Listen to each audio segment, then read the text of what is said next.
I've mentioned on here that I really need to organize my nonfiction books. You haven't even seen my nonfiction books. Not yet, anyway. You will, I promise. But I thought this would be a good time to do another book stack.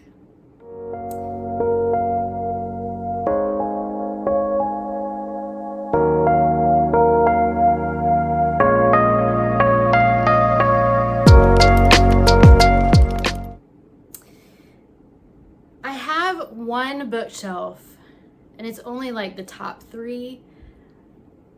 It's like a cabinet with, anyway.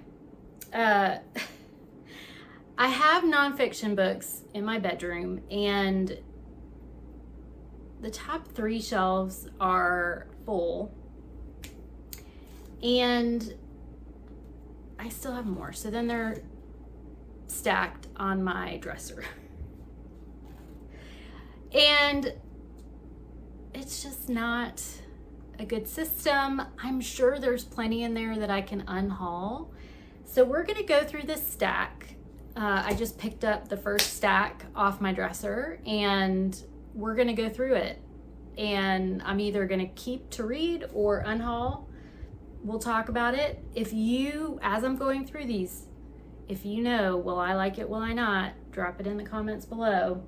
Let's start. So the first one I have is A Walk in the Woods by Bill Bryson, Rediscovering America on the Appalachian Trail. I'm pretty sure I bought this when I used to hike. Because of my chronic illness, I haven't been able to hike at all for the last number of years.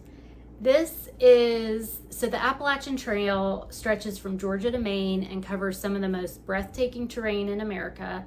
If you're going to take a hike, it's probably the place to go, and Bill Bryson is surely the most entertaining guide you'll find.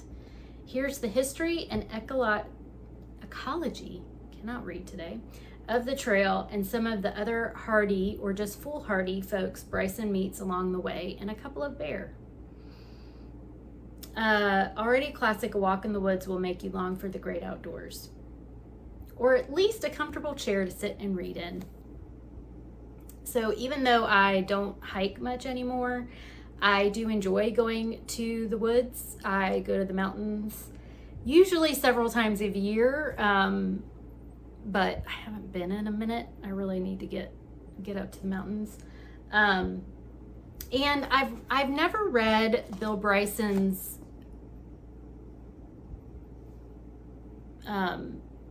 books. He's written a lot, and I'm very interested in a lot of the topics that he talks about. So we're gonna hold on to this. I might even plan it. Maybe in September I can get to the mountains, and maybe I'll take this with me. Maybe, I don't know. C.S. Lewis's The Screwtape Letters. I got this because Krista at Books and Jams was doing a group read of the Screwtape Letters. I had tried to read the Screwtape Letters, I think back in college, and I didn't get it. This is one of C.S. Lewis's fiction works, and it is, there's no, oh, it's on the back. It's on the back. Of course it's on the back.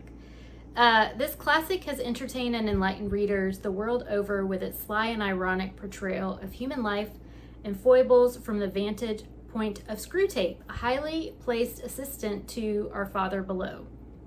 At once wildly comic, deadly serious, and strikingly original, C.S. Lewis gives us the correspondence of the worldly wise old devil to his nephew Wormwood, a novice demon in charge of securing the damnation of an ordinary young man. The Screwtape Letters is the most engaging account of temptation and triumph over it ever written. As I've mentioned on here, not really, I don't get into fantasy type things much, and I feel like this is kind of fantastical in nature. Tell me if I'm wrong. Tell me if I'm wrong. But anyway, I got it to do the read along with Krista, and that I did not read it. The next one I have is Self-Compassion by Kristen Neff, The Proven Power of Being Kind to Yourself. I work in psychology. A lot of the students that I work with, they are so critical of themselves. And I think self-compassion is something that we can all take more lessons in. Kristen Neff is kind of the expert in self-compassion. That's a huge part of her research. And this is probably more work related, but something I think we can all benefit from. Have I'm Still Here, Black Dignity in a World Made for Whiteness by Austin Channing Brown. I've heard a lot of great things about this, and I need to get to it. Austin Channing Brown's first encounter with a radicalized America came at age 7 when she discovered her parents named her Austin to deceive future employees into thinking she was a white man. Growing up in majority white schools, organizations, and churches, Austin writes, I had to learn what it means to love Blackness, a journey that led to a lifetime spent navigating America's racial divide as a writer, a speaker, and an expert helping organizations practice genuine inclusion. Yeah, I've heard amazing things about Austin Channing Brown, and I want to read that soon. This is another work-related type thing. This is How to Build a Healthy Brain, Reduce Stress, Anxiety, and Depression, and Foolproof Your Brain by Kimberly Wilson. I saw this on Books and Bargains. Charlotte read this, recommended it, and I want to get to that one. This is Rosemary, the Hidden Kennedy Daughter by Kate Clifford Larson. This is about the oldest Kennedy daughter. She, like, the things that we know about her, or I know about her, is that she had a lobotomy. Her dad had her lobotomized at age 23, and some say it was botched, and she lived in a institution for a while. And I'm very interested about a well-researched history of her, and not anything that may have been sanitized for the family's sake, if that makes sense. I've heard good things about this, so I want to read that one. This is, can't even remember when I got this, many years ago. This came out in 2011. This is The Shape of the Eye, a memoir by George Estreek. Laura Estreek is born. Her eyes present a puzzle. Does their shape indicate Down syndrome or simply the fact that she is a Japanese grandmother? In his powerful memoir, poet and stay-at-home dad George Estreek reflects on his daughter's inheritance, from the family history that precedes her to the legacy of her genes to mistaken portrayals of Down syndrome today, tracing contemporary errors to historical sources. Against this backdrop, he shows us a child unlike any other, quirky and real, loved for everything ordinary and extraordinary about her. So a memoir from a parent, I think will be very deep, very deep. And another one, I must have gotten these at the same time and put them in the same pile. A Boy in the Moon, a father's journey to understand his extraordinary son. Son Walker, born with cardiofasciocutaneous syndrome, CFC syndrome. Walker Brown is a mystery, as remote to his family as the moon. Unable to speak or swallow, compelled to hid himself requiring surgeries and round-the-clock care. He becomes the focus of his father's keen intelligence. An investigative journalist, Ian Brown, traveled the globe, meeting with genetic specialists and neurologists, as well as parents of similar children, seeking ways to reach and perhaps cure his son.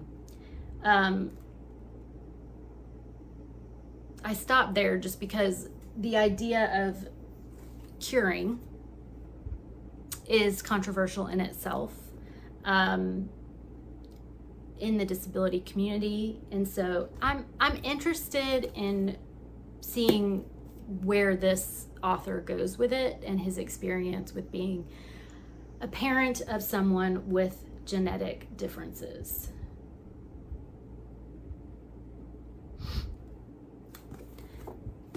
Okay, we're seeing a theme here. We're seeing a theme. Tales from the Bed, a memoir by Jennifer Estes, as told to Valerie Estes, and a foreword by Katie Couric. Jennifer Estes is a beautiful, successful 30-something New Yorker with dreams of starting her own family when she is diagnosed with ALS, a fatal disease. ALS is also known as Lou Gehrig's disease. Doctors tell her to max out her credit cards and prepare to die. That is precisely when Jennifer starts to live, dreaming deeper, working harder, and loving endlessly. A girlhood pact for her sisters, Valerie and Meredith, nothing will ever break us apart, inspires Jennifer as she faces down her most vicious enemy. Beautifully written and wholly inspired, Jennifer's memoir forces us to reconsider society's notion of having it all and illustrates more than anything the power of memory, work, and most of all, love. It's blurred by Michael J. Fox and Sarah Jessica Parker. So another disability memoir that I'm interested in trying. So this one I've heard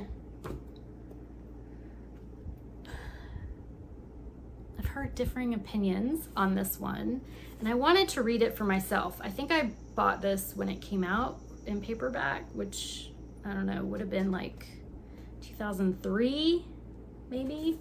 This is Riding the Bus with My Sister, A True Life Journey, Rachel Simon. Beth is a spirited woman, and even the terminology on the back of the book is not terminology I would say out loud right anymore. Beth is a spirited woman with intellectual disability who spends nearly every day riding the buses in her Pennsylvania city. The drivers, a lively group, are her mentors. Her fellow passengers are her community. Beth, who lives independently and has a boyfriend, is a joyful, endearing, and feisty individual. Her single sister, Rachel, a writer and professor, masks her emotional isolation and loneliness behind her hyper-busy schedule. When Beth asks Rachel to accompany her on the buses for 1 year, they take a transcendent journey that changes Rachel's life in incredible ways, leads her to accept her sister at long last, and teaches her to slow down and enjoy the ride. So again, another disability memoir that I'm curious to kind of see how disability is framed within this. And yeah, it may not hold up from, more than 20 years ago. So we'll see. Another book that, can you tell that how the brain works absolutely interests me. This is Rewire, Change Your Brain to Breaking Bad Habits, Overcoming Addictions, Conquering Self-Destructive Behavior by Richard O'Connor, PhD. So basically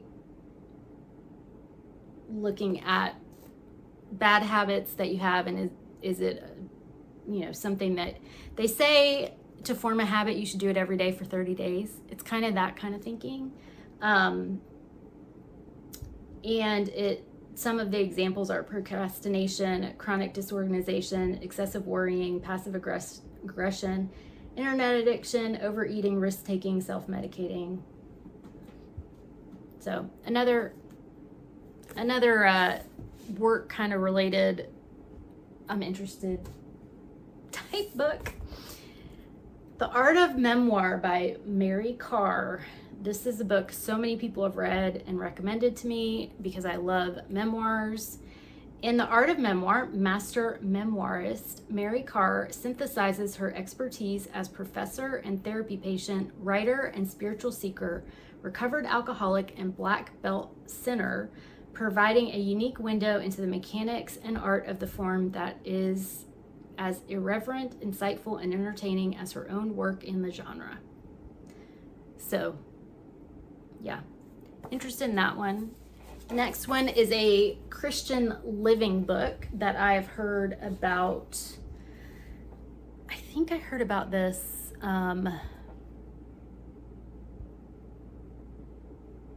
maybe from Krista. I can't remember. This is How Did I Get Here?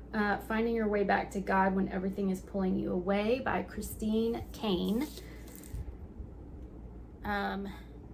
It sounds like it's looking at purpose and faith and how they connect. I'm interested in trying this author. I've never read this author before. Then the last one of that book stack is The Blue Zones of Happiness, Lessons from the World's Happiest People by Dan Buettner. I think I have the other Blue Zone books, and the Blue Zones is the 4 areas. I can't remember how many Blue Zones there are. The Blue Zones are basically areas in the world where people live the longest. I think I have that right. And Dan Buettner did a whole bunch of research about what they eat, how they live, and he has put it together in books. And so I'm curious about that as well. So that's my book stack, my first book stack of my nonfiction books. Have you read any of these? Do you recommend any? Do you recommend I unhaul any of these? Let me know in the comments below and help me reorganize my nonfiction books going forward. If you'd like to follow my journey through my nonfiction reads and see my nonfiction bookshelf, hopefully curated, neat, hit the subscribe button and come back for another video. I hope y'all are having a great day, and I will see you soon. Bye.